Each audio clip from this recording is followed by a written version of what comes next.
ഞാൻ ഏകദേശം ഒരു 2.5 കൊല്ലം മുമ്പ് പ്രസംഗിച്ചൊരു പ്രഭാഷനാണ്. അപ്പൊ കോംപ്ലിക്കേഷൻ മനസ്സിലായി. അപ്പൊ ഇതില് ഞാൻ വ്യക്തമായിട്ട് ആ പ്രസംഗത്തിൽ പറയുന്നുണ്ട്, ഞാനിത് പറയുന്നത് ഇസ്ലാം മതവിശ്വാസികളോടാണ്. എന്താ സംഭവം പറ കേക്കട്ടെ. ഞാൻ വേറെ ആരോടുമല്ല പറയുന്നത്, ഞാൻ ആദ്യം തന്നെ പറയുന്നുണ്ട്. നല്ല വിചാരോട്ടാ. ഇതുപോലുള്ള സത്യം മേലിലൂടെ മിണ്ടി പോകരുത്. പോയേ കേറി പോയേ.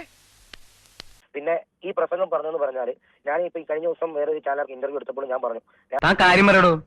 എന്താ ഉണ്ടായെന്നോ? ഞാൻ ഒരിക്കലും ഹൈന്ദവ സഹോദരങ്ങൾക്കെതിരല്ല. കാരണം അവരോട് സ്നേഹത്തിൽ പെരുമാറണം എന്ന് പറയുന്ന മതമാണ് പരിശുദ്ധമായ ഇസ്ലാം എന്ന് പറയുന്നത്. അതൊക്കെ നാട്ടുകാർക്ക് അറിയാവുന്ന കാര്യമല്ല അല്ലേ? സത്യമായി പറയുന്നവനായി രാജാക്കന്ന്. ഇപ്പോഴും താങ്കൾ ഉറച്ചു നിൽക്കുന്ന വാദം ഈ മുസ്ലിം മതവിശ്വാസികൾ ഓണം ആഘോഷിക്കേണ്ട എന്നുള്ളതാണോ? നിങ്ങൾ ഓണത്തിന്റെ പേരിൽ പോയി അയൽവക്കത്ത് പോയി സദ്യ കഴിക്കുന്നതിനോ അവരുമായി കൂട്ടിരിക്കുന്നതിനോ ഒന്നും പരിശുദ്ധമായ ഇസ്ലാമിൽ ഒരിക്കലും എതിരല്ല. അപ്പൊ അതിന്റെ ഒരു ഇതുണ്ട്. അപ്പൊ സിറ്റുവേഷൻസ് അങ്ങനെയാണ്. അപ്പൊ എന്താണ് താങ്കളുടെ പ്രശ്നം? എന്താണ് ഈ എന്താ പ്രശ്നം? എന്താണ് ആഘോഷവുമായി നിനക്കിപ്പോ പ്രശ്നം എന്താണ്? ഞാൻ ഇതിനകത്ത് വ്യക്തമായി പറയുന്നത്, നിങ്ങൾ ഡാൻസ് കളിക്കാൻ പോവാ, തല മറച്ചുകൊണ്ട് ഇസ്ലാമിന്റെ വസ്ത്രത്തിൽ പോയി ഡാൻസ് കളിക്കാൻ പോവാ. ആരെയും ദ്രോഹിക്കാറില്ല, ന്യായമല്ലാത്തതിന് ഞാൻ വഴങ്ങുകയുമില്ല. അതൊരിക്കലും ഇസ്ലാമിൽ അംഗീകരിക്കാൻ പറ്റില്ല. അപ്പോഴും ഞാൻ പറയുന്നുണ്ട്, അത്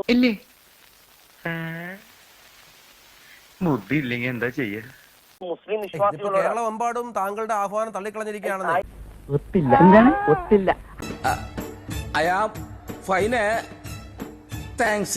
തട്ടമിട്ടവരൊക്കെയാണ് ഓണാഘോഷത്തിന് മുമ്പിലുള്ളത്. തള്ളുന്നവർക്ക് തള്ളാം, പക്ഷെ കണ്ണീര് തുടച്ചിട്ട് പറ, കുറച്ചുകൂടി വിശ്വസിക്കാൻ തോന്നുന്നു.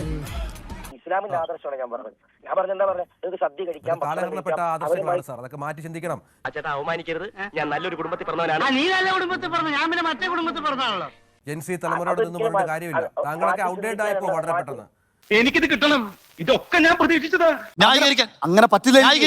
അങ്ങനെ എനിക്ക് ന്യായീകരിക്കാനൊന്നും ഇല്ലാത്തോണ്ടാണ്. താങ്കളെ ഒന്നും ആരും അംഗീകരിക്കാത്ത തരത്തിലേക്ക് താങ്കളൊക്കെ പിന്തള്ളപ്പെട്ടു പോകും. എന്നെ പൊട്ടനാക്കാണോ? അതാക്കേണ്ട കാര്യമുണ്ടോ? സമൂഹത്തിൽ നിന്നൊക്കെ നിങ്ങളെയൊക്കെ നിഷ്കാസിതരാക്കും. ഇത്തരം കാര്യങ്ങളൊക്കെ മാറി ചിന്തിക്കേ. ശരി, ആരോട് ഇതിങ്ങനെ എത്ര വട്ടം പറഞ്ഞു?